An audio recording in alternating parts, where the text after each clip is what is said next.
है मेरे आदिवासी भाइयों, तुम्हारी धरती आंधी में धूल की तरह उड़ गई है, क्योंकि तुम्हारा आत्मस्वाभिमान सो गया है। इसलिए अपने आत्मस्वाभिमान को जगाओ और इस देश के मालिक बन जाओ, इस धरती के मालिक बन जाओ। आज मैं शहीद बिरसा मुंडा के पुण्य तिथि पर आप लोगों के बीच में आया हूँ, क्योंकि धरती आबा भगवान बिरसा मुंडा ने अपने जीवन में जो आंदोलन प्रारंभ किया, उस आंदोलन का नाम था उल गुलान आंदोलन। और उल गुलान आंदोलन के माध्यम से उन्होंने देश में शासित करने वाले कुत्सित मानसिकता, जिन्होंने सबका शोषण करने का जो दुस्साहस किया और यहाँ के लोगों पर अत्याचार किया, दुराचार किया, उनका शोषण किया, तो ऐसे अत्याचारियों को सबक सिखाने के लिए भगवान बिरसा मुंडा ने हथियार उठाए और एक आंदोलन प्रारंभ किया, जिस आंदोलन का नाम मैं पुनः कहता हूँ उल गुलान आंदोलन। और उल गुलान आंदोलन के माध्यम से उन्होंने इस देश के युवाओं को कहा कि आपकी धरती है, आप इस देश के मालिक हैं,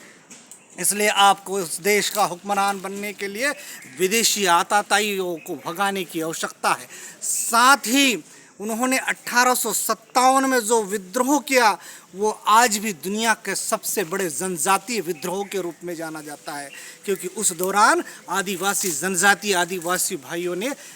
उस मानसिकता के खिलाफ, जो शोषण की मानसिकता थी उसके खिलाफ आंदोलन किया और हथियार उठाने का काम किया। साथ ही इस देश में ऐसे साहूकार जो गरीब आदिवासियों का शोषण करते थे, उनके खून की पसीने की कमाई को अपने अधिकार में ले लेते थे। और एक ऐसा समय भी था भगवान बिरसा मुंडा के समय, जब इस देश में अकाल पड़ा, तो इस अकाल में जो परेशानियां हो रही थी, जो जनता त्रासदी हो रही थी, हाहाकार मचा हुआ था, तब उन्होंने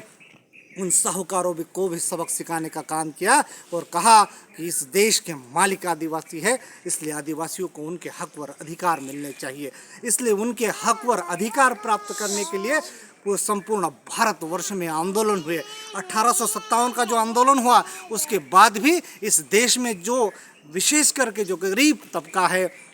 जो शोषित है, उनका शोषण जब होते रहा, तब आने वाले समय में भगवान बिरसा मुंडा ने कहा कि आपको अपने अधिकारों के लिए स्वयं लड़ना होगा और उस आंदोलन को आगे बढ़ाने की आवश्यकता है। जब इस देश में नई सरकारें आई, लोकतंत्र की स्थापना हुई, हमारा देश स्वतंत्र हुआ, इस देश में संविधान लागू हुआ, तब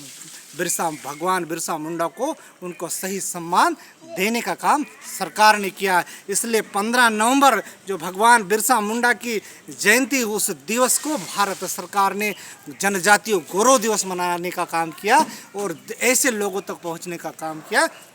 जो वास्तविक में सारी योजनाओं के हकदार है। इसलिए बिरसा मुंडा का जो आंदोलन है, वो निश्चित रूप से आने वाली पीढ़ियों को एक बहुत बड़ी सौगात देगा और सकारात्मक दिशा में देश को आगे बढ़ाने का काम भगवान बिरसा मुंडा के उल गुलान आंदोलन हमको देता है।